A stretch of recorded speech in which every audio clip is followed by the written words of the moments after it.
Alright, Matt, welcome to episode 42 of the Performance Advantage podcast. We're talking alcohol in sport with the world-renowned expert, Dr. Matt Barnes. Matt Barnes just happened to be Matt Miller's next door neighbour in his office and was my PhD supervisor, so it was great to have a sit-down chat in person with him. We also have a quick update from Matt and myself as to what we've been up to, and we have our giveaway. In terms of the giveaway, we said if you left a review for our podcast, preferably a positive review, we would pick one of those reviewers and give them a training plan for free. Yeah, they could be a negative review actually as well, but we don't really want that. So, turns out, despite being 2020, it's awfully hard to, one, leave a review, and two, actually see who's left a review. So, we're giving you an extra week. And this time, all you have to do, help us get the podcast out there, share it on your Instagram story and tag at MTB_PhD and at Dr. Will O'Connor, Dr. Will O'Connor, all one word. So we're giving you some extra time. And it's much easier to share a podcast via Spotify onto your Instagram story. And our sphere, they're pretty much all on Instagram. So you just go into Spotify, click share, put it on your story, tag us. And we're still giving away a training plan, especially for the start of the year. So all you have to do is share the podcast. Yeah, I just made a 6-month ultra marathon training plan with downloadable workouts that get sent straight to your Garmin, valued at $250. So you could be getting that one.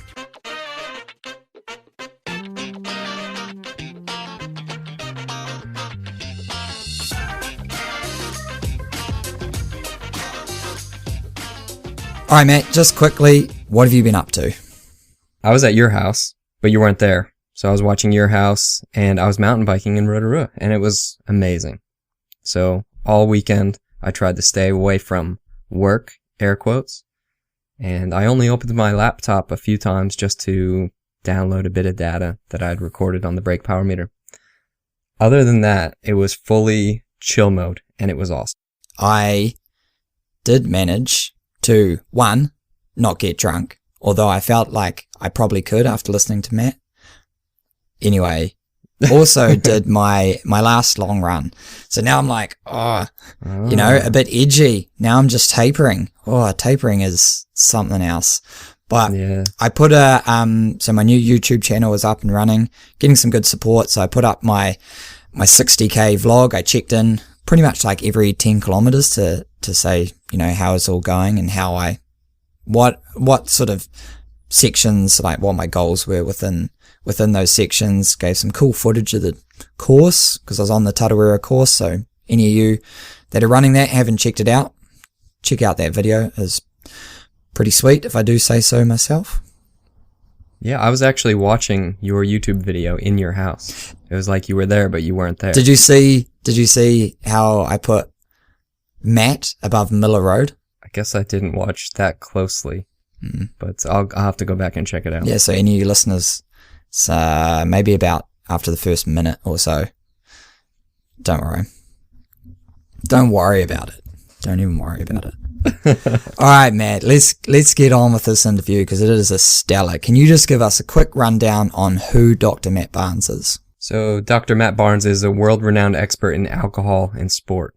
So back in the day, no one really understood what was going on when you were drinking alcohol. People thought actually maybe it helped you in sport. And what he did is he came in, he's like, okay, we need to look at this again and see how it actually mixes in with how we treat alcohol and how is that affecting your recovery if you have to exercise the next day, play a match the next day, things like that. So he was really interested in rugby, and he looked at all the biochemical markers, all the performance attributes before and after drinking alcohol. So mostly the next day kind of thing. So we absorbed a lot of information about alcohol just by being around him. And he also absorbed some information about, kind of the things that we were doing, because he mentioned mountain biking when we were talking about eccentric contractions, which some people don't even believe exists in mountain biking. So it was cool for us to be able to absorb that information. And I still learned a lot, actually, while he was talking. And I think it's really applicable to anyone in any sport. And you might learn a thing or two and maybe chill out a little bit more. Yeah, I found, some great takeaways from Matt's research, and just one little story about Dr. Matt Barnes. He was a supervisor of mine, and my study was all around low carbohydrate, ketogenic diets. He's a big dude, power lifter, and he goes, oh yeah, well, as part of scientists, we love to experiment on ourselves. So he tried the low carb diet, and being 120 kilos, which is, I don't know, maybe like 300 pounds, he's got to eat quite a bit of calories. So the most extreme low carb lunch I think I saw was when he got a camembert, like a roll, like a circle of camembert, cut it in half, not like through the side. So it acted like two pieces of bread, and then put salami between the two, top and bottom, and then ate that as a sandwich. Okay, so it's like, I see it. Yeah. So you're using the cheese as a bun. Yep. Wow, that sounds amazing. Yeah. So I thought that was like, that's hardcore, man. That is some serious calories. Just, anyone want to try that? Go for it. All right, Matt. Let's put Dr. Matt Barnes on.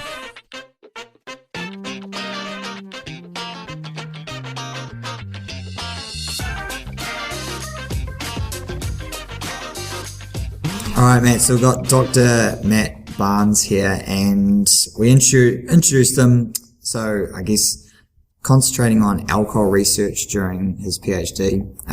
So does that mean, Matt, you just got drunk the whole time? Oh, I didn't, but a whole heap of people did. Well, no, not really, but... It's the only way to get through a PhD, isn't it?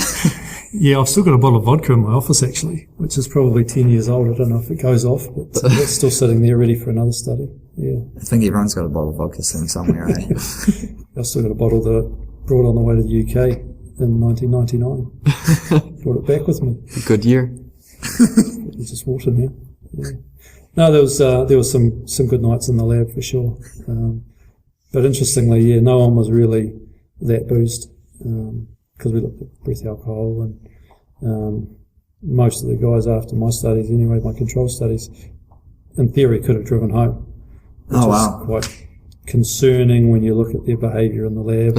I do remember, because I'd arrived here at Massey just after you'd finished all that research. One of the guys, Zach, he was saying there's no way he would have driven home. I think it was Zach or Blake, and he was like, I was definitely over, and they were all under, right? Yeah, at that time the breath alcohol limit was, I think, 0.8. It's now dropped to 0.5. But that sort of just illustrated how much you could drink and stay within that limit, even though you felt like there's no way I'll drink. And there's been some stuff done in the media. It sort of rolls around the same time of year. People think, well, let's see how much you can drink and drive and all the rest of it.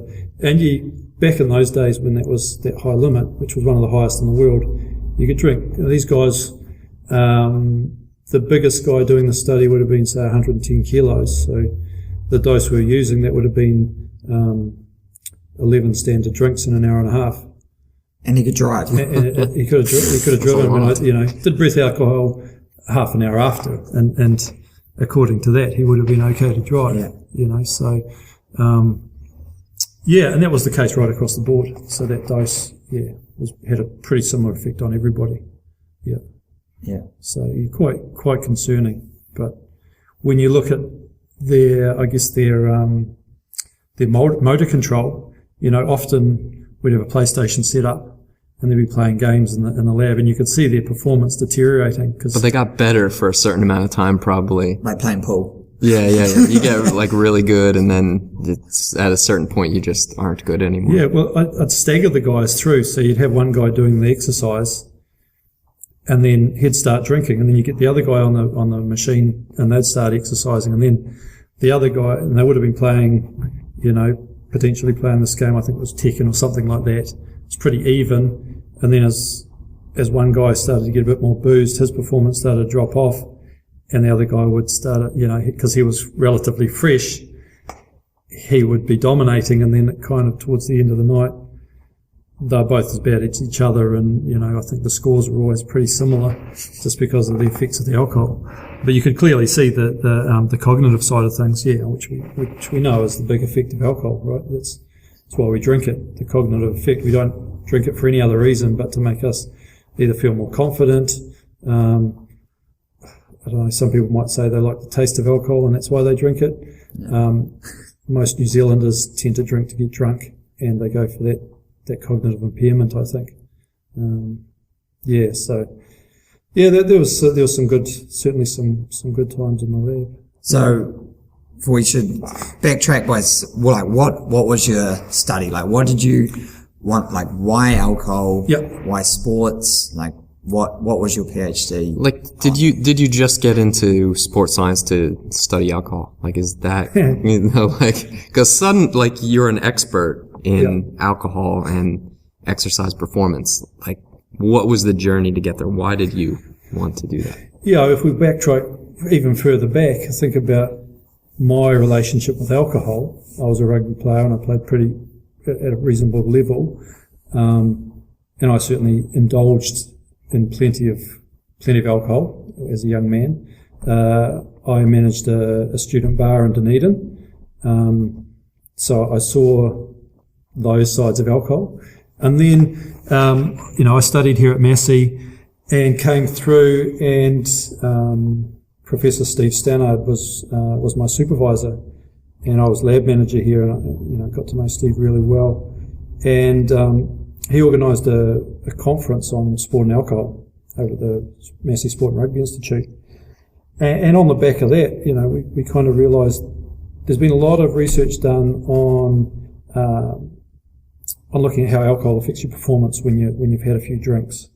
And that's not very realistic scenario. Not many people that I would know, other than those maybe playing third grade or president grade rugby, where they might have a drink at half time. Nobody else really drinks before performing exercise, right? So the realistic thing is that you do some sort of sport or exercise, and then to celebrate or to make yourself feel better because you've lost or whatever, you have a few drinks, or just to socialise. That's the realistic situation, and that's kind of where we started off. My first study was for my honours, and we thought, well, let's have a look, put some guys through some damaging exercise, so damage a muscle, which is commonly used in our area, hard eccentric exercise to bring about DOMs, which most people will be familiar with if they've done exercise before, and then give them a set amount of alcohol afterwards and track force production through the next 60 hours or so.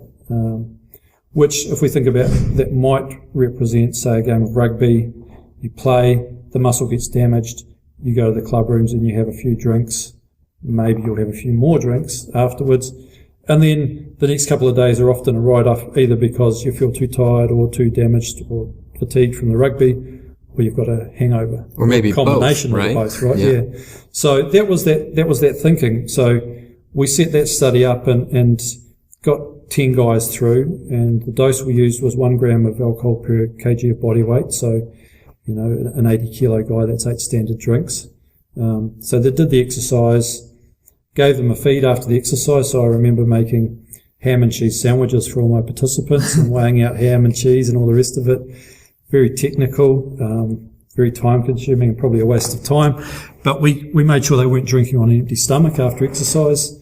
Then half an hour after exercise, they started drinking, and they consumed a drink every 15 minutes, or they had 15 minutes to drink each drink over a total of an hour and a half. And so it was vodka? It was vodka and orange, yeah. Okay. Yeah, so vodka and orange. Tried to mask the flavour a little bit, but it's pretty hard to hide, because ideally you want to have a blinded treatment, so guys don't know whether they're drinking alcohol or not, and that's almost impossible.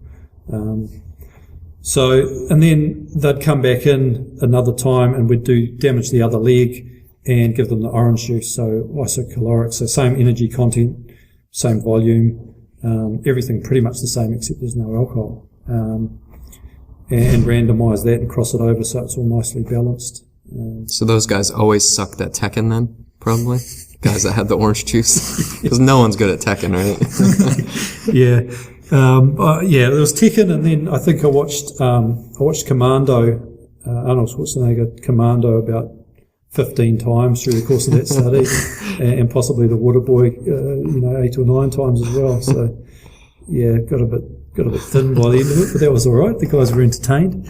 And what that showed was that if you drank after damaging the muscle, the amount of force that you lost was almost twice as much as if you hadn't drunk the alcohol. So, you might have lost, 15%, 20% of the force-producing capabilities of the quadriceps muscle group 30 hours or 24 hours after with the orange juice, but with the alcohol that was, another 15 to up to 20% greater.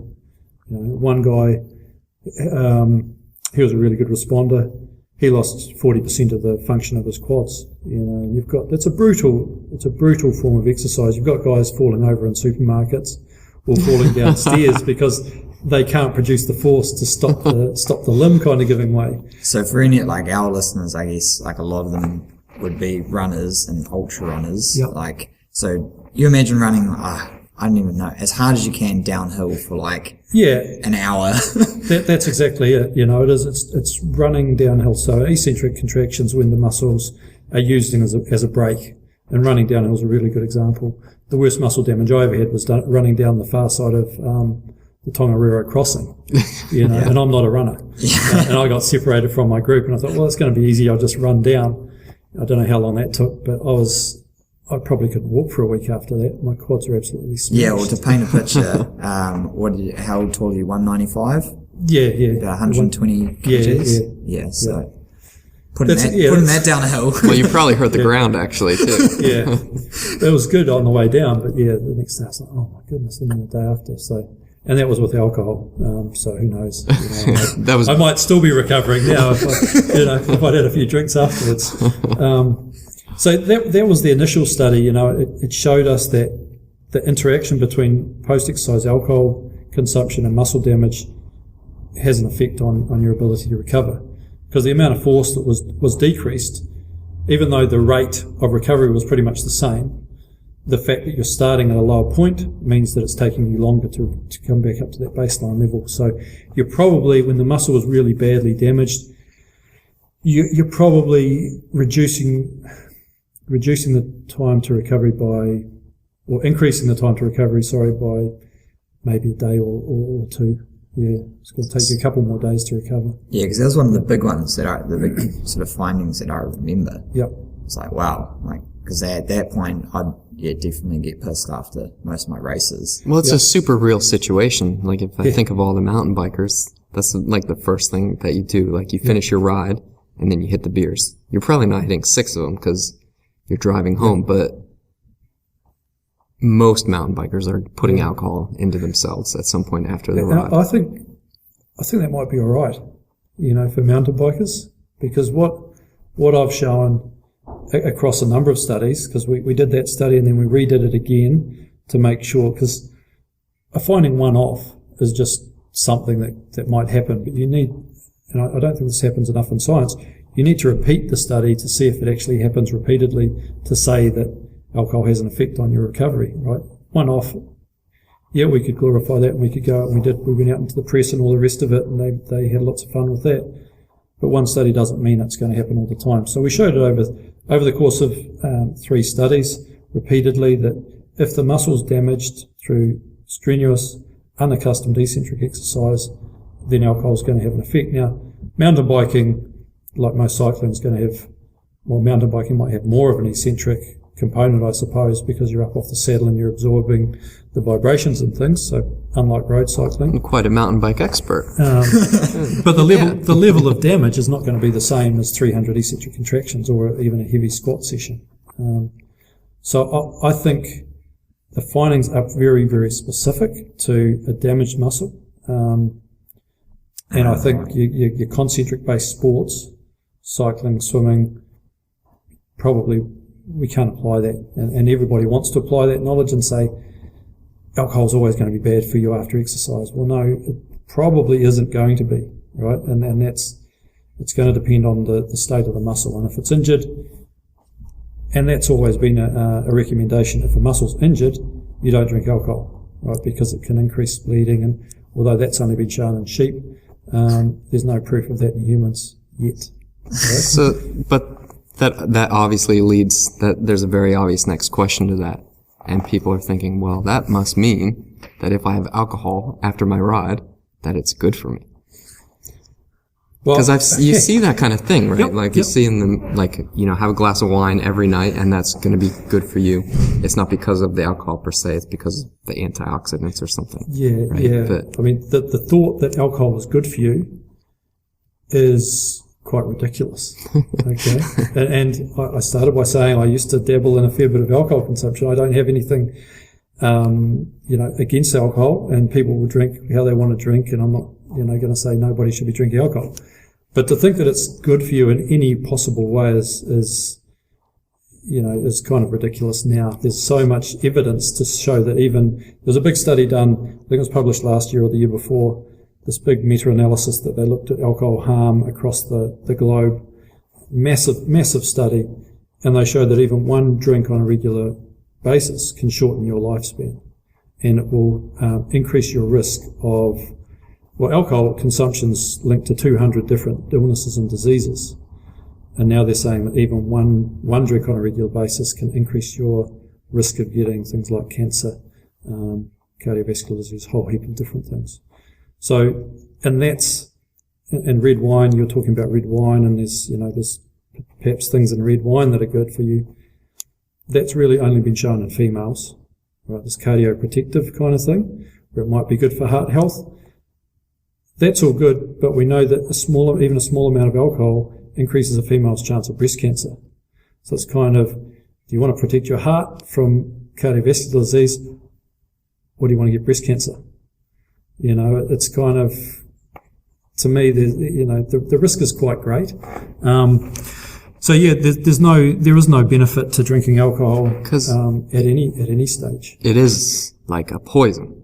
Because what a toxic. is alcohol?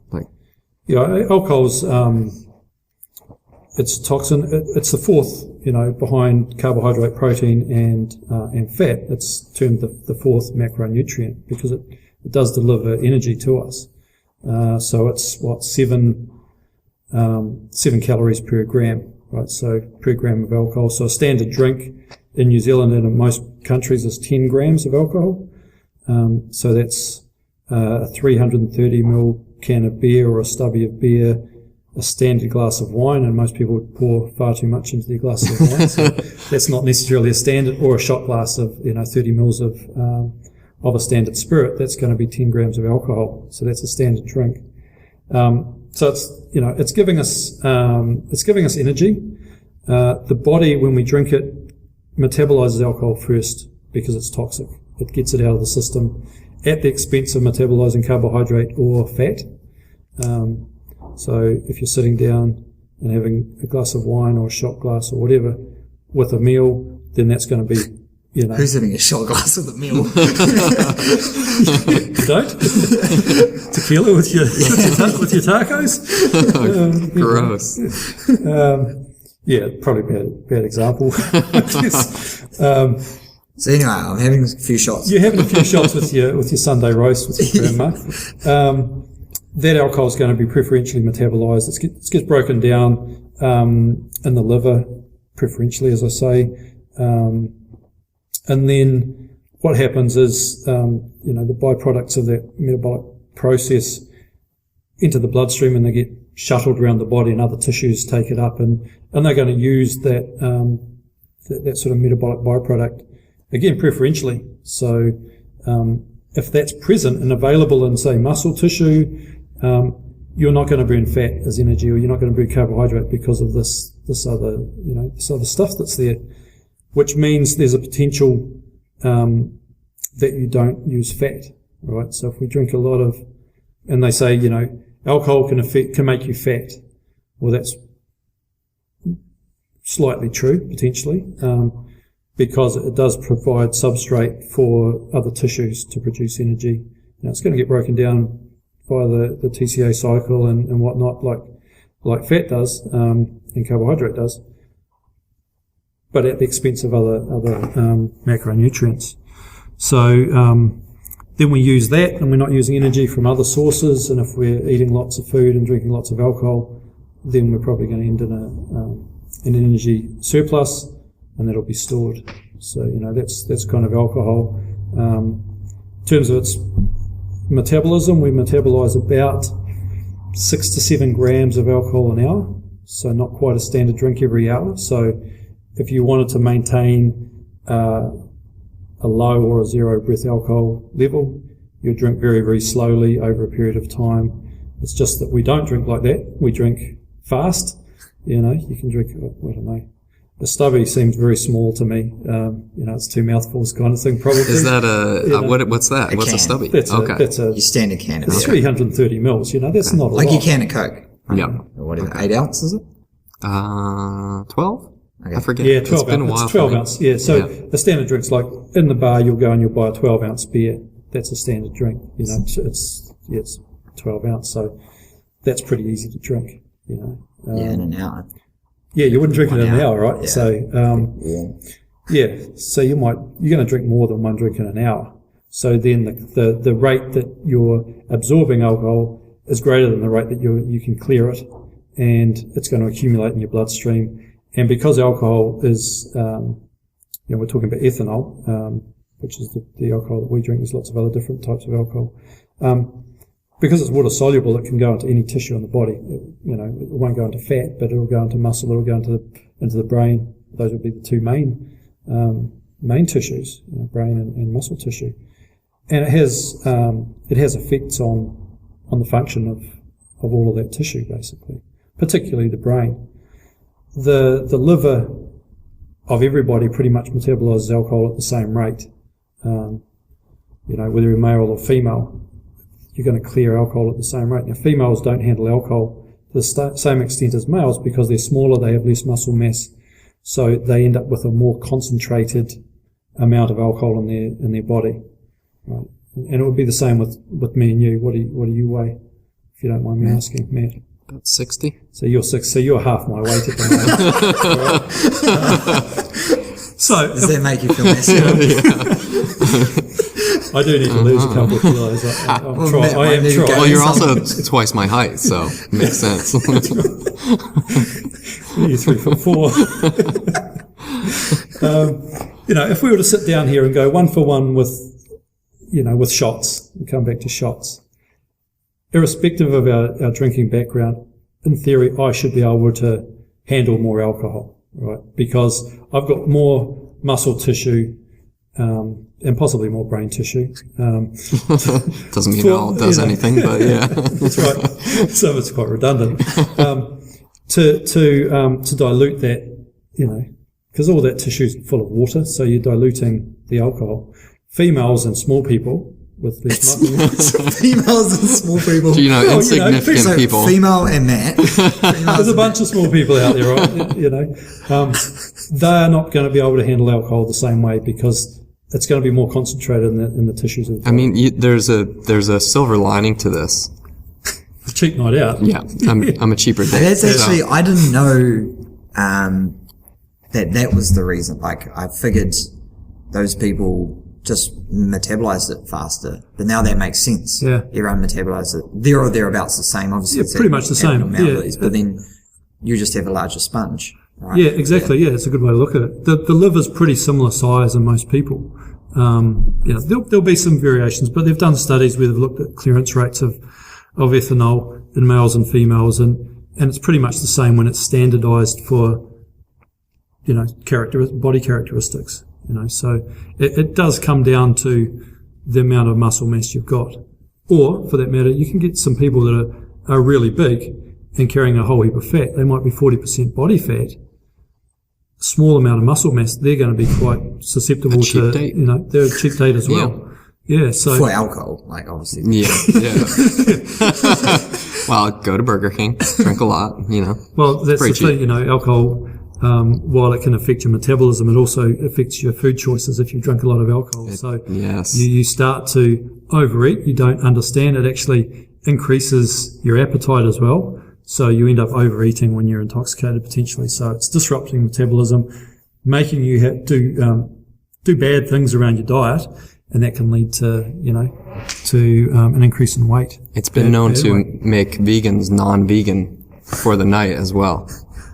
Yeah, I've seen that happen. So it's kind of a bear goggles for food, I suppose, isn't it? Yeah. You know? Yeah. Yeah. You're looking at a burger and you think it's a carrot. I don't know. Potentially, yeah.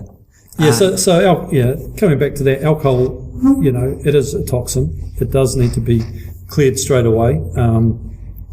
And it is, the other thing to remember is it's contributing energy. So if we're thinking about our diet and you guys will be talking to people about their diets and telling them, you have to consider the energy you're getting from alcohol on top. It's a discretionary energy source. So if we think about when you look at your macronutrient requirements over a day or over a week or whatever, you're going to plan mainly around your carbohydrate.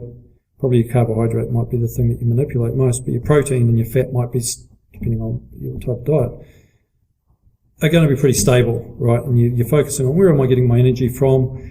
Once you've met your energy requirements through your carbohydrates, your proteins and your fats, then your discretionary kind of energy can come from your crappy kind of food or your alcohols, just to top you up. It doesn't, you've got your macronutrient requirements sort of ticked.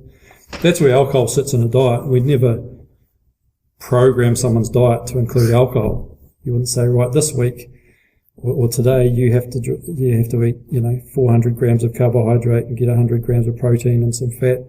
But it's really essential that you get 200 grams of alcohol in your diet. It's like a vegetable. You're never going to say that. Yeah. Like pizza, right? It's in the same category as pizza. It is in the same category as fast food and pizza and some of those poorer choices, because it's not essential.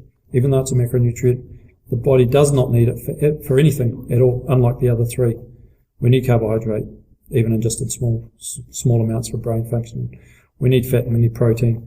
We do not need alcohol. Yeah. There's no need for it. But it's still like so it's a toxin. Yep. It's bad for us. It's not a super good energy source, but we still drink it because of the effects that it's having on our brains. So it's a social thing. For some reason, we've accepted it over thousands of years or however long it's been around because of what it's doing to our brain. So what's kind of happening at that level? Yeah, at the brain, it's potentially having effects on neurotransmitters, disrupting the way the signals are translated through the brain. It's actually it's depressive. It has a depressing effect on us. It may not feel like that when you're on the dance floor and you've had a couple of jugs.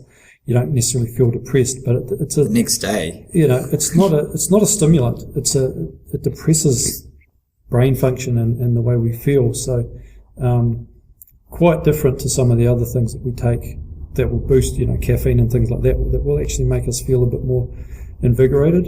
It affects those neurotransmitters in a dose dependent manner. So a small amount can have a positive effect on mood. For example, you feel a bit better about yourself and about your environment, and you feel more comfortable talking to people. There's an inhibition, it's a social inhibitory. But as opposed to it might feel like a stimulation effect, but it's really just removing what was. So at a low dose, I guess we could think of it as being beneficial. But then as we start to drink more and more, we start to see those effects that we're probably familiar with when we're drunk.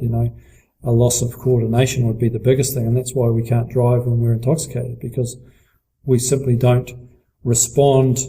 So our response time and our coordination decreases. So your response to any sort of stimulus is affected as well.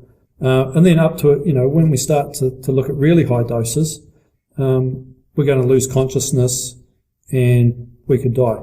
Right? So you could die of alcohol poisoning. Brain's going to shut down. You've poisoned the brain, and that's it. And there's always, stories of kids at university and orientation week that have gone, and I remember it when I was living in Dunedin, gone back to their halls of residence after a big night, and their mates have gone to get them, and they've died, of alcohol poisoning. And that's going to take a lot of alcohol, but it's not, given the way society drinks. We're not far away from that often when we go out drinking, probably. Yeah. There's big doses, but in reality, that's how people drink. They drink big doses. Yeah, I think it's really just surprising that, like, how toxic it actually is and how it causes problems, actually. This is a totally separate issue, but it's, like, it just really blows my mind how it's accepted around the world, pretty much. Yep. That we purposely put this into our bodies to an extent that it can really cause harm.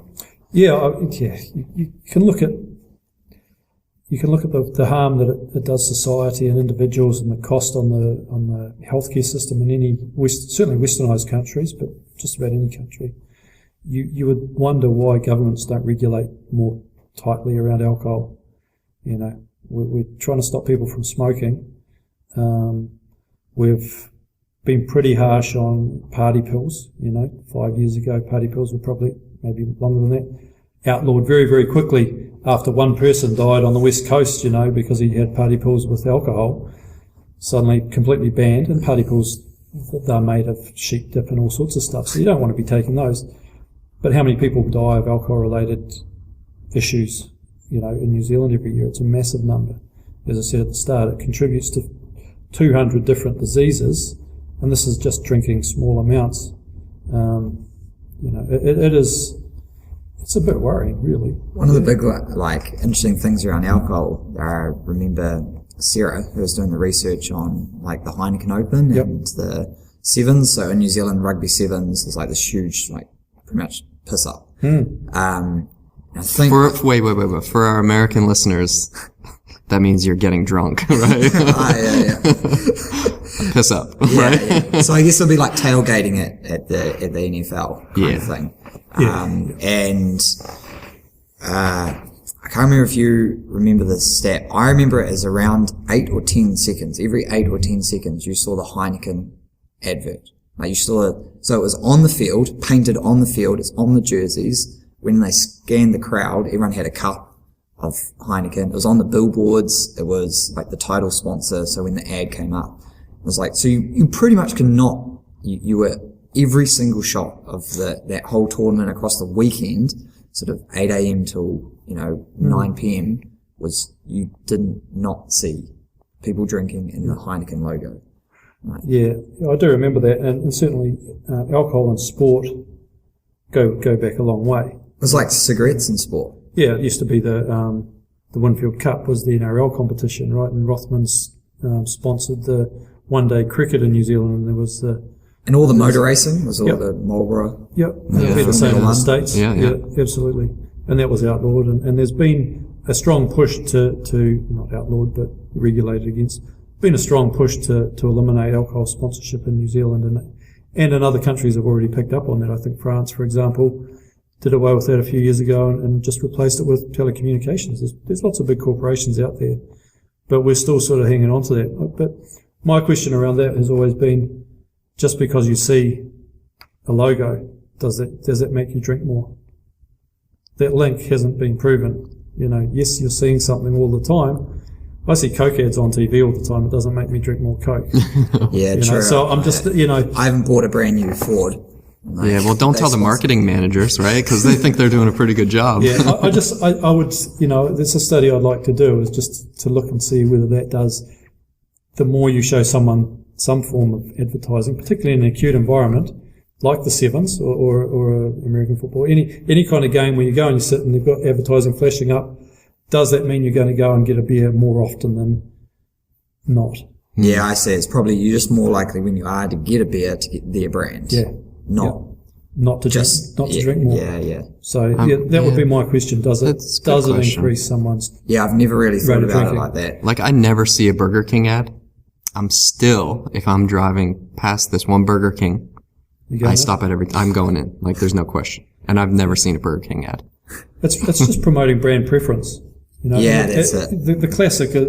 Well, they're just targeting their demographic, aren't they? Yeah. Their audience is people who support sport. Yeah. Sport watchers love a beer. So you're I need to get in front of them. We look at the Otago rugby team has always had that association with Spates. Yeah.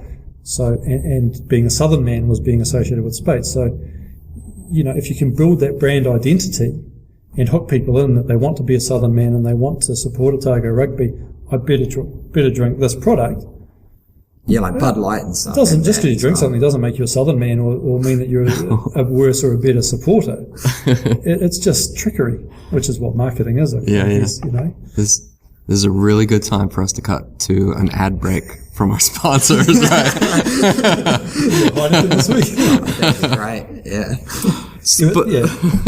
You know, coming back to what you're talking about is, I don't understand why we don't do more to regulate. And I think one of the big mistakes, when I was in the pub industry, I got out in 1999, and the following year, yep, that was right. They changed the drinking age back down to 18. So was it 21 before that, or? It was 20. Oh, yeah. Pretty sure, okay. 20.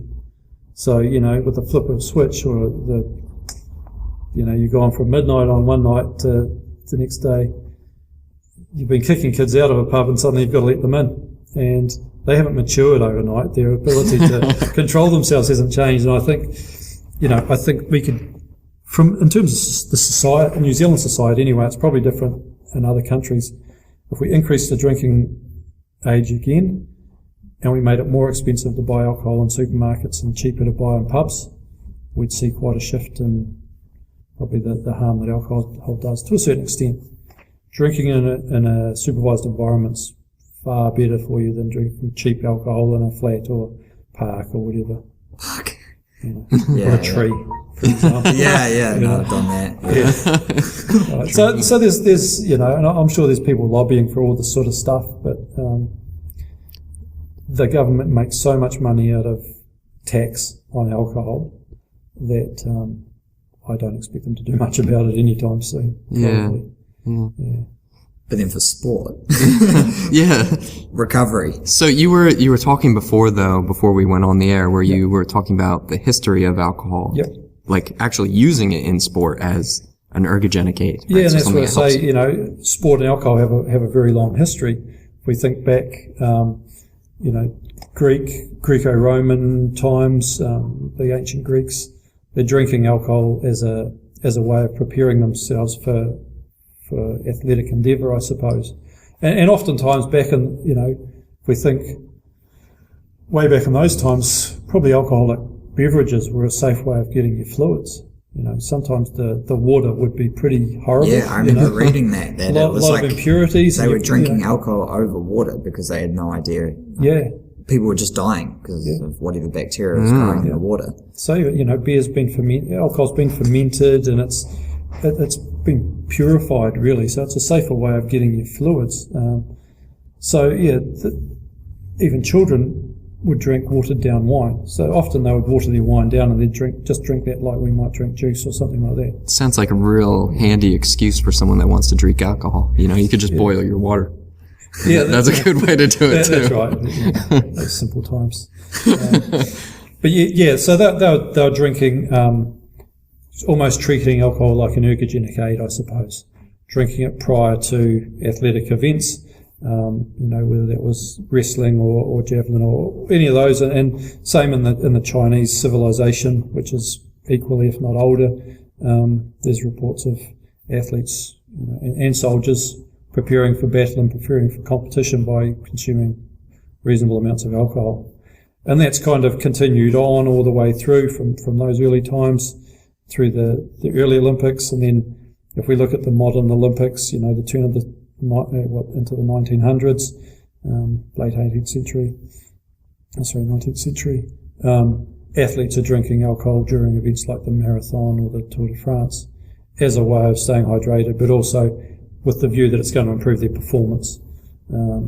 Because I guess the thought is that it makes you more aggressive, and if you're more aggressive, then you potentially go in it, and it decreases any inhibition that you have. So you're more confident, you're more aggressive, and therefore you're probably going to perform better. And that was the belief probably right through even the 1980s into the 90s. When you look at the research that was done, all of the research before the stuff that we did was around alcohol being consumed and then you're exercising. So it was, drink X amount of alcohol, jump on the treadmill, and we'll do a time trial, or we'll see how it affects. So, a couple of studies, they often looked at different doses. They give you a dose of alcohol, small and increase up, and they might look at your 100 meter performance, maybe a 400, an 800, and maybe a 1K, and what that showed was the more you drank, the worse your performance. Surprise, surprise. And the longer distances were affected more than the shorter distances. So your sort of anaerobic type exercise, maybe your 100s, 200s, sprint type performance, not really affected by even high doses of alcohol. But your more long distance stuff, whether you guys call 1K long distance, so it's an awful long way for me to walk. At least it feels like that. That kind of thing, so that longer distance, probably that aerobic type stuff was being affected.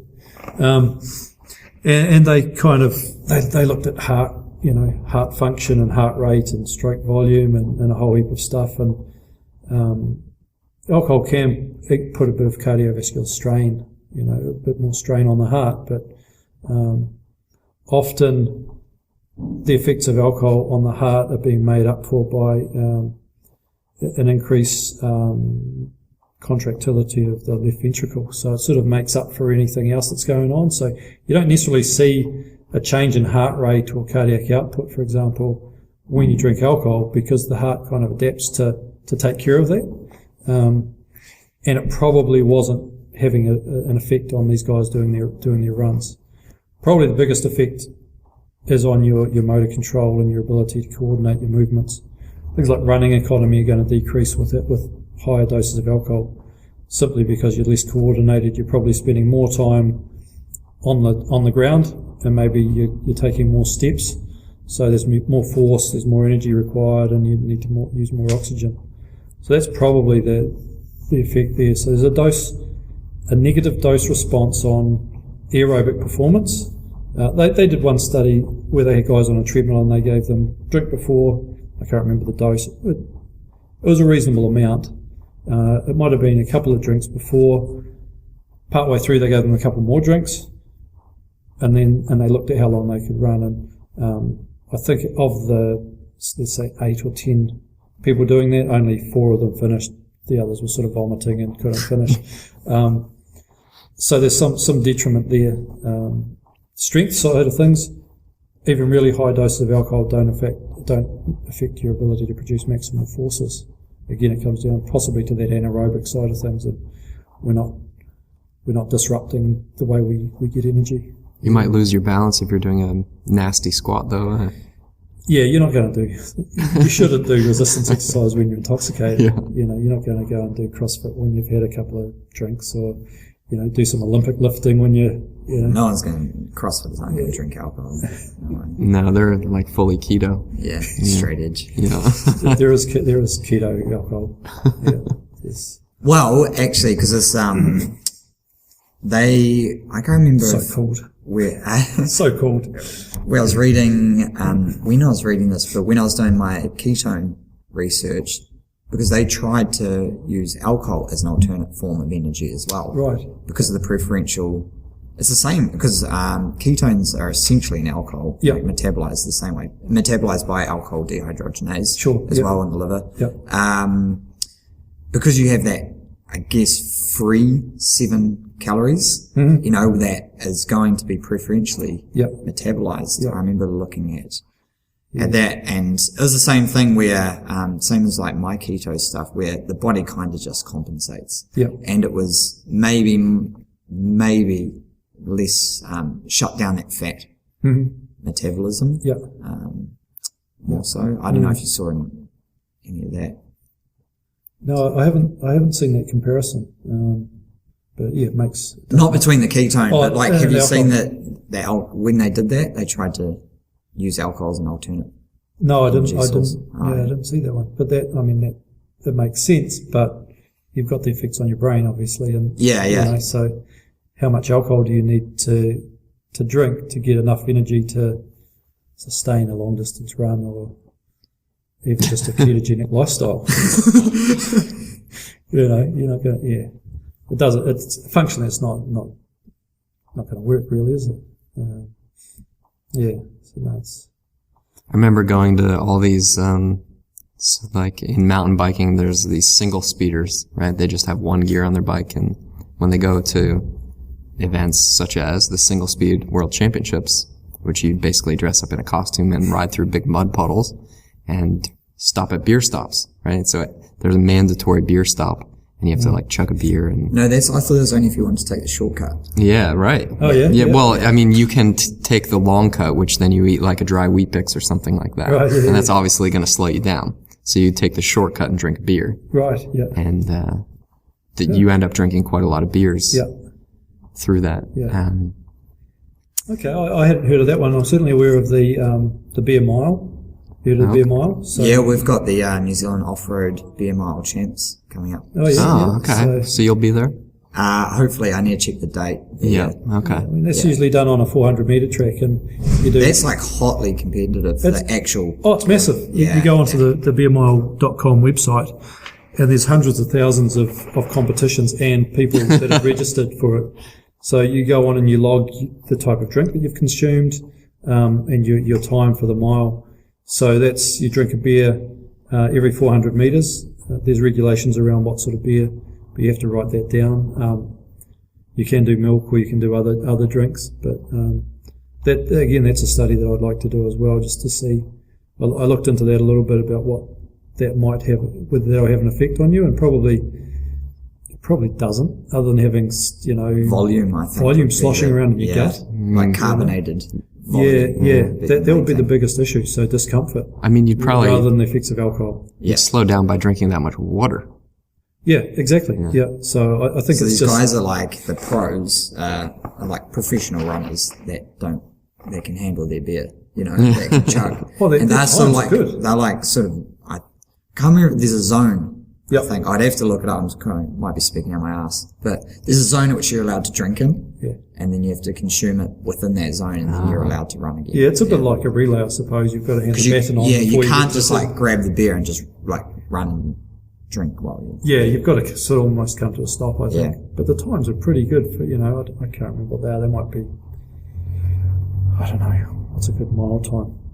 Or sub 4 minute mile is like the gold standard. Yeah, so they're probably 5 minutes or... No, they're they're faster than what, the guy who's like the top dude, they're faster than what I could run a mile.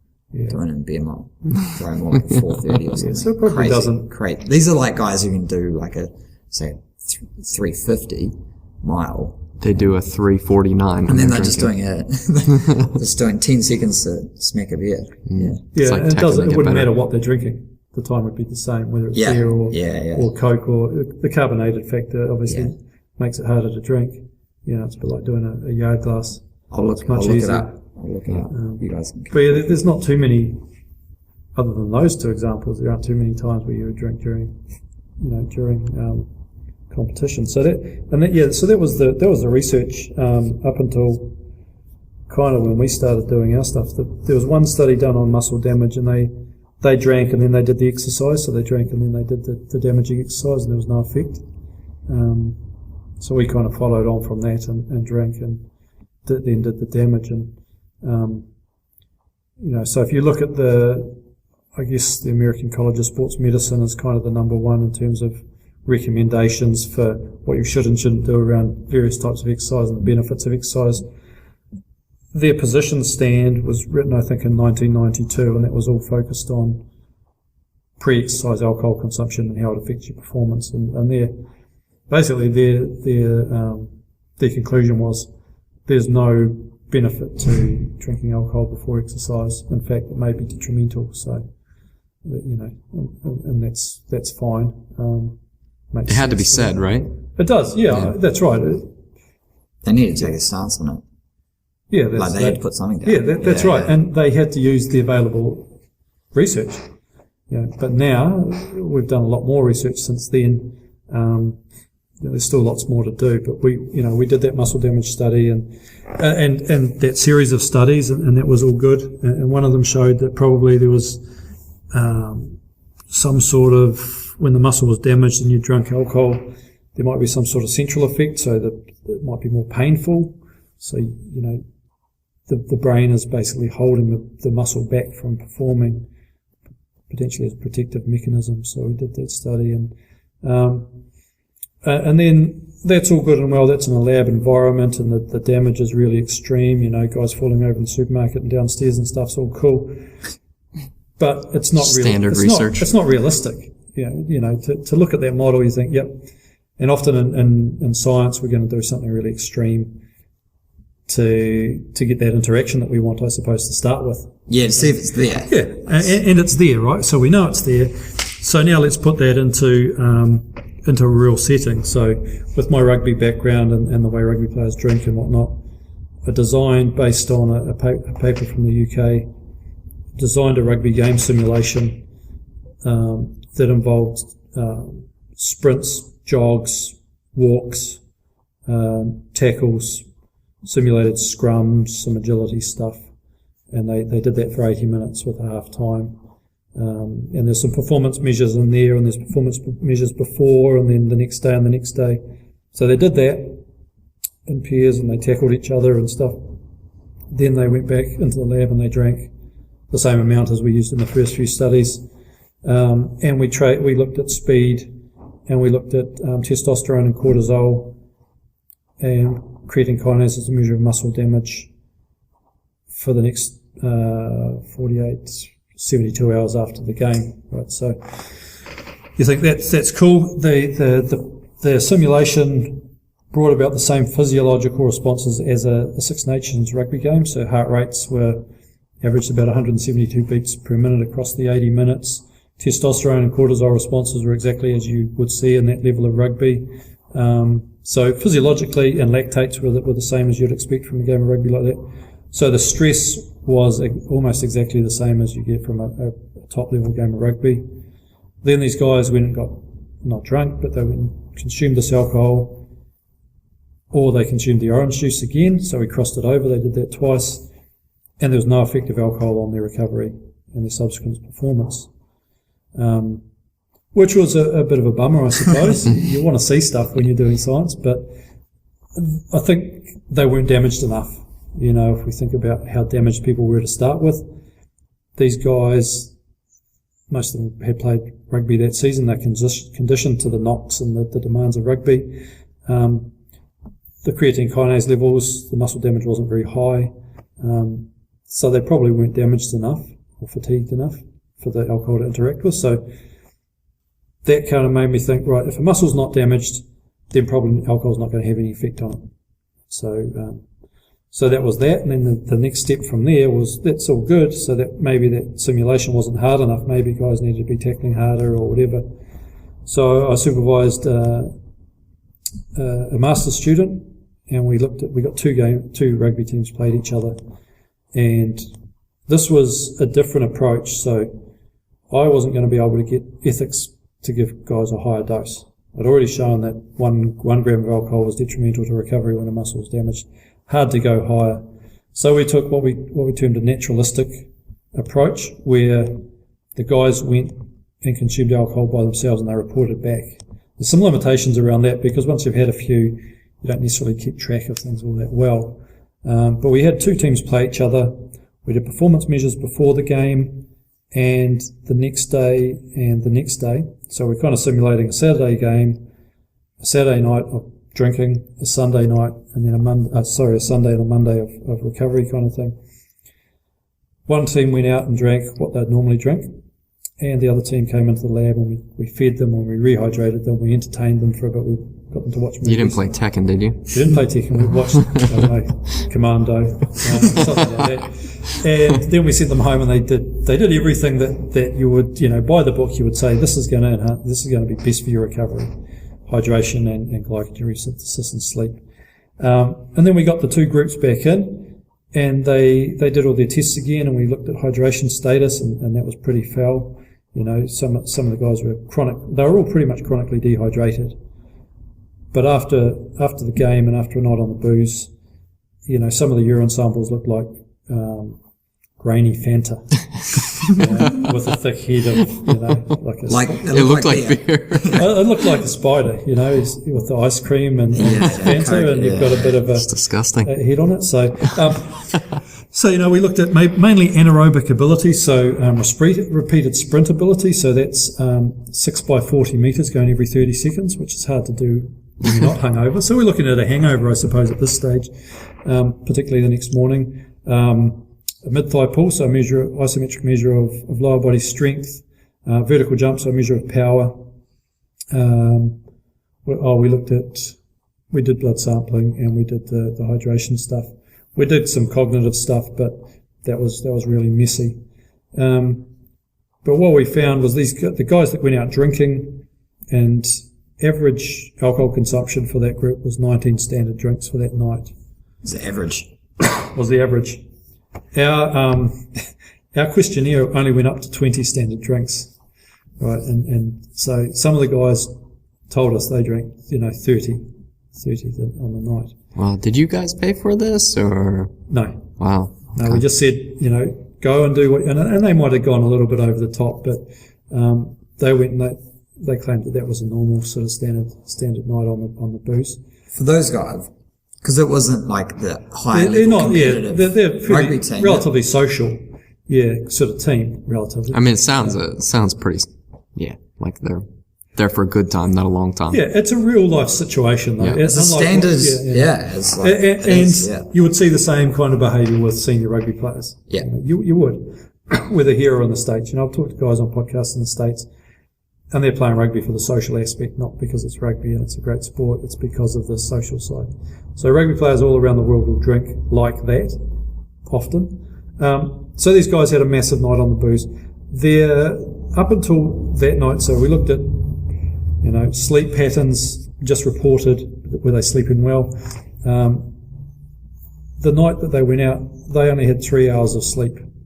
So sleep deprived, severely hungover, and yet there was no effect on their performance the next day. Right? And there was no change in hydration status either. Right? So they've done everything that you shouldn't do. Their food diaries, one guy, he ate 3 carrots on the Sunday after the night out, and another guy had 5 pies. So, as I was saying before, it changes the way you eat. So, not only they're sleep deprived, they're hungover, their diet has been put all over the place, and yet there's no effect on their recovery the day after and the day after. Right? So, we managed to publish that. That was recovery or performance? Recovery, right? Okay. So that was interacting with the demands of a rugby game. Yeah. But the problem was that, there was a small effect on their ability to produce lower body power output. So their vertical jump was down a little bit, but not massively. Yeah. They're not jumpers, right? Statistically down, but not a couple of percent probably. Yeah. It's not like they couldn't get off the ground anymore. I guess the timing of it, the day after, it's that interaction between the game and the alcohol. So it's kind of a combination of recovery and the effects of a hangover. And then the Monday morning was sort of recovery. So, no effects there. And theory there was these guys had just come out of a rugby season. They're familiar with the demands of rugby. They're familiar with drinking. Okay, so when we did the audit, which is the alcohol use disorder identification test, so it's how you tell how much people drink on a regular basis. You can quantify people as a moderate drinker or a hazardous drinker. Most of these guys were classified either as alcoholics or borderline alcoholics. Okay. Right? So they had they were very familiar with alcohol, right? And therefore, I think if the 3 of us went and did some sort of physical sport and then drank like that, well, I certainly don't drink like that, we would probably be worse the wear the next day and probably couldn't perform. So there's a potential that their baseline is relatively inhibited. Yeah, they're trained. They're trained for alcohol consumption. Yeah. Because we get an upregulation of alcohol dehydrogenase. Yeah. Right. So the more you drink, the greater this enzyme that's responsible for breaking alcohol down, it gets increased. It's like training.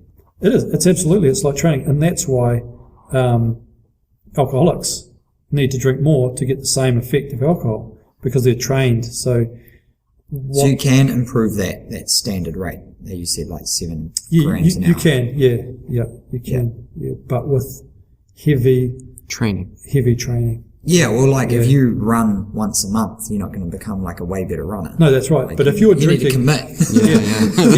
yeah. Like, are you doing this or not? Like, come on. Drink. If you're drinking most nights of the week, even, I don't know, 3 drinks most nights of the week, you're going to get that upregulation of alcohol dehydrogenase.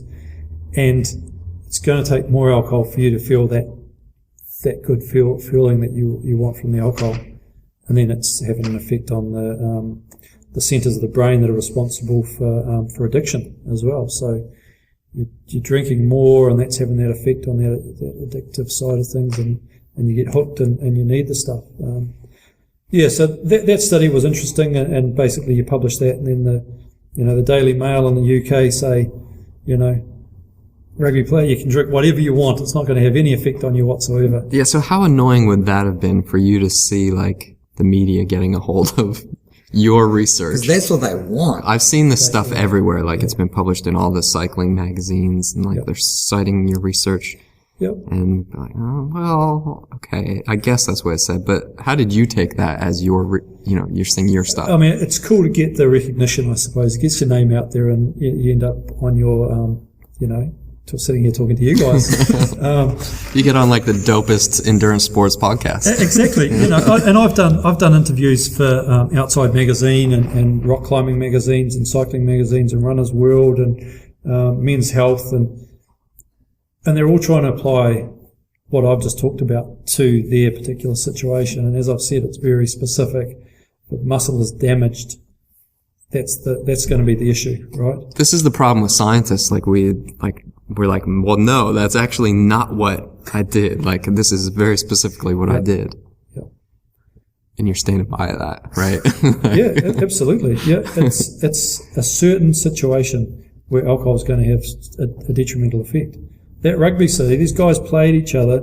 As I say, they're used to being knocked around and stuff. Unless one of them got a really severe soft tissue injury for the alcohol to interact with, it's probably not going to have any effect. Well, it didn't have any effect, right? And then we did another study kind of with the same group of guys where we wanted to see whether not interacting with the game of alcohol, whether there'd be any different sort of effect. So they went out and they got really boozed similarly amount. And again, no effect. And that was, I guess that's not the interaction with the game or recovery, that's just the effects of a hangover. And they were equally able to perform. But again, it's context specific. They're heavy drinkers. But they're representative of student athletes for the most part. Not individual student athletes, but team sports student athletes in any country in the world. Students drink more than the general population, and student athletes drink more than that. So, yeah, there's this combination, right? So, not drink always, and this is the kind of pattern that you will see with most athletes. They abstain from alcohol during the week. They train hard and they'll drink after an event, say a game on a Saturday or a run or whatever, often as reward for the hard work that they've put in, or to celebrate or something like that. That's the general way. Often, unfortunately, we end up binge drinking, which is more than 6 standard drinks. And if we binge on a regular basis, then that increases our risk of alcohol-related harm from a health and a mental health side of things. Yeah, so those studies we published those, and you don't want to turn around and say, yep, drink as much as you want, because there's still all those negative effects on the rest of your body.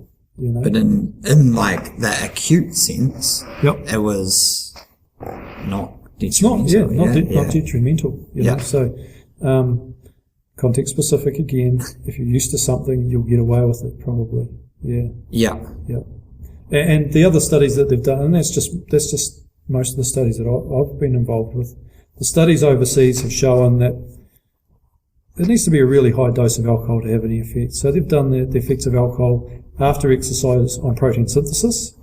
And we're talking sort of, those doses were like 20 standard drinks or something really, maybe not that high, but it was a massive amount of alcohol, quite unrealistic to actually see a suppression in protein synthesis after resistance type exercise. I wonder how they got that through ethics. And the other lab that's done a lot of research stuff, aside from us, they had a model where they would use slightly higher dose than we used, and they drink it in 20 minutes.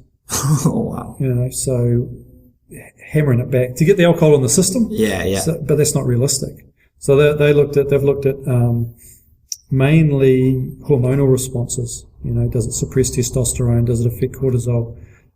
My stuff has shown that it didn't have any effect, but that dose was a bit lighter probably.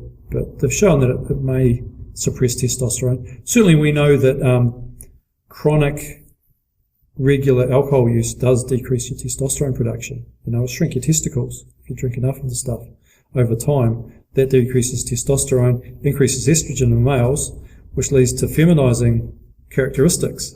You increase the amount of fat that you store around your belly. That's one of the big differences. In fact, people as a general will have a lower BMI if they're a regular alcohol consumer, particularly females, but males tend to store it. We know beer gut, right? Store it around there. That's one of the effects that it has on males. So that's a combination of kind of a change in the way your body stores because of the change in estrogen. Can lead to hair loss, breasts growing. Probably not characteristics that you want to develop as a young athlete if you're a male, right? So quite the opposite. And for females, it's going to disrupt, fertility and things like that as well. It plays havoc, just changes the way your hormones are balanced as a female, increases that estrogen, as I sort of alluded to before. So those are the kind of thing, if I'm trying to educate an athlete, and I'll tell them the truth, just like I am here, in a certain situation it may not be that detrimental to you, but if every week you're drinking like that, over time, your testicles are going to disappear, and you're going to, and a decrease in testosterone obviously has effects on bone density, on muscle mass, fat tissue, and all that sort of stuff as well. So, and then it can affect the way you sleep as well. While some people think having a drink might help you nod off, it can disrupt normal sleep patterns, and that in turn can have an effect on the amount of growth hormone that's secreted at night, and may not necessarily allow you to recover as fully as you want. So lots of ways it can impair pretty much any system in your body, I guess. They've looked at testosterone. There's been a bit done on females. I guess you've probably got a couple of female listeners out there. What we've found, we did a study, and another lab did a study on the muscle damage stuff, and we found no effect of alcohol on females, even at quite a high dose. That may be due to estrogen protecting the muscle. They think that might be the case. Irrespective, it looked like, alcohol didn't interact with the muscle damage and probably doesn't have the same effect as we showed with males. However, that doesn't mean that women should go out and get absolutely slaughtered on booze or whatever after exercise, because there's lots of other issues at play. Those are kind of the main studies that have been done. The other stuff that when we think about recovery, muscle damage is just one small thing, and often if you've done exercise often enough, muscle damage isn't really a big deal unless you've done something really quite different. I guess if you're a mountain runner or something, maybe the track's steeper or something and you're not used to that, then you'll probably get some muscle damage. But as a general, if you're just used to running, you probably don't get a lot of muscle damage. Your body will adapt to that eccentric pounding that the muscles are going to take. But where was I going with that? I guess this kind of leads to what does it actually mean for our listeners? Sorry. I'll come back in there, if that's all right. Yeah. Muscle damage is just one thing. We've got glycogen resynthesis as well, right? So after a long run, you've depleted your glycogen levels. You need to replenish those. And wisdom or science says that you should do that quite soon after, particularly if you're going to train again the next day. So they've done some studies where they've depleted glycogen, and then they've given the one study Louise Burke did, and others. They depleted glycogen, and then they did four different diets. And the only one, so they had a carbohydrate, they had a diet where alcohol displaced the calories from carbohydrate. And that was the only one that had any effect on the ability to resynthesize glycogen. So alcohol by itself, when there's carbohydrate available, doesn't have an effect on your ability to resynthesize or store glycogen. It's only, and often this is the case if we go out drinking and we start drinking and we don't necessarily eat, so we don't have that substrate to replenish the glycogen. That's the only case where alcohol is probably going to have an effect on your ability to store that glycogen. But that really wouldn't be most things you're going to drink are going to either have sugar or exactly. carbohydrate and beer. Well, it doesn't take much, does it, to start replenishing your glycogen? No. A sandwich or anything. And if you don't have to perform the next day, there's no massive hurry for that to happen, right? So it doesn't have to happen within the magic window of time or anything like that. If you're not going to perform the next day, same as hydration, there's no real hurry, because you don't have to perform. So it's probably fine to go out drinking and not remember to eat carbohydrate if you're not going to perform the next day. The other thing is hydration. Alcohol after exercise, because exercise may dehydrate you, alcohol doesn't make you more dehydrated. If you're already dehydrated, you can't get more dehydrated by drinking alcohol. So the body protects itself by kind of limiting the effects of that. So, if you're well hydrated, then alcohol will dehydrate you. It's diuretic. But if you're already dehydrated, like post-run or whatever, drinking is not going to make that worse. But I would say you should still focus on replenishing glycogen levels and rehydrating before you do anything. That's just good practice, irrespective of drinking or not drinking. Yeah. So those would be your main factors: repairing muscle, which it may inhibit; protein synthesis at high doses, it's going to have a detrimental effect; glycogen resynthesis, only if you don't supply the body with substrate; and hydration. If you're already dehydrated, probably not a problem. Yeah. And it's only at sort of a relatively high dose that alcohol is really going to have a really big diuretic effect. Yeah. That means just increasing urine production, I guess. Yeah. One of the interesting, for me, with the kind of sports I'm involved in now with triathlon, running and stuff, people often take it too seriously. So there'll be a low-key event and maybe they've done really well and you go out afterwards and there's no one out. They might have a specific post-race party. Yeah. And it's I think from what you're saying, definitely, not condoning getting pissed, but it's fine to go out and have a few drinks if you want to. Yeah. You don't need to be super strict on it. Especially if it was the last race of the season or something like that. That's. Oh, yeah, absolutely. Yeah. I mean, what's the worst that can happen? I mean, drive home and crash drunk and die. But, as long as you're sensible, because there's all those other social, factors that drinking too much can do. But physically, I think absolutely drinking to moderation is fine for anybody, irrespective of whether they're an elite athlete or not. Yeah. That's what the science suggests, right? The best thing to base our recommendations for is the World Health Organization guidelines around drinking, irrespective of who you are, because everything we know and that we've just talked about still sort of falls under those, So you're not binge drinking. There's less than 6 drinks in a session. I think it used to be no more than 21 standard drinks for a male a week, or 14 for a female, with at least a day or two where you're not drinking any alcohol. You're only looking at a couple of drinks in a given session. That's moderate.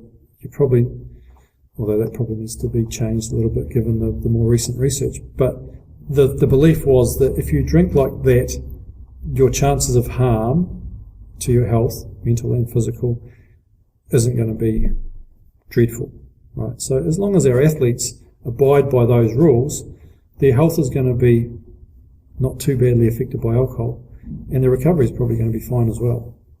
So I think that's the best, most common sense when people say, well, what do you reckon? Well, abstinence is unrealistic given our society, because everything revolves around alcohol for a lot of people. Deaths, births, Christmases, weddings, birthdays. There's usually alcohol there somewhere, drunk uncle sitting in the corner, being creepy. That's just definitely at the births.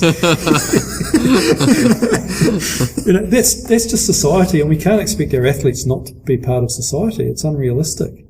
They're already placing lots of restrictions on themselves in terms of what they sacrifice for time commitments and other stuff they're doing. To not be able to be part of society, and you can be part of society. You can go to a pub and you can drink Coke or whatever. It's probably not that good for you either. But it might be worse. Yeah. But drinking at a moderate level is not going to be that bad for you. Yeah. So I don't think taking that hard line is not sensible, not realistic, and just isn't necessary. I've had people from magazines or TV shows or whatever contact me, and they'll say really specific questions. For our readers, if they're building up to a big event, what should they do around alcohol consumption? It's like, man, well, there's no research on that, so I can't really, So you base it off everything that and we've just covered all of the alcohol research around exercise in this conversation. But so where do you take that? You say, well, it's probably not going to be that bad. You could still probably have one drink, maybe even 2 drinks the night before you race. Yeah. It's not going to be that detrimental, particularly if you're used to it. If you're used to having a couple of drinks in an evening and then you go out and you train the next day and you perform perfectly fine, it doesn't matter. It's not going to change the way your heart beats or the way your body circulates blood or uses, because as I said, the alcohol, 2 drinks going to be out of your system in a couple of hours. You go to bed, you get plenty of sleep, you get up, you run at 10 o'clock. Alcohol's not going to have any effect on you whatsoever. Yeah. So I think that's the best approach, is just a common sense approach. Sweet. I think that's probably a good place to finish, huh? Yeah. Yeah. Well, thanks for your time. That's all good. Matt. It's cool. Thanks for coming. Yeah. Thanks for coming. Appreciate it. Yeah, no problem. You. It's a long drive. All right. Cheers. Yeah, thank you.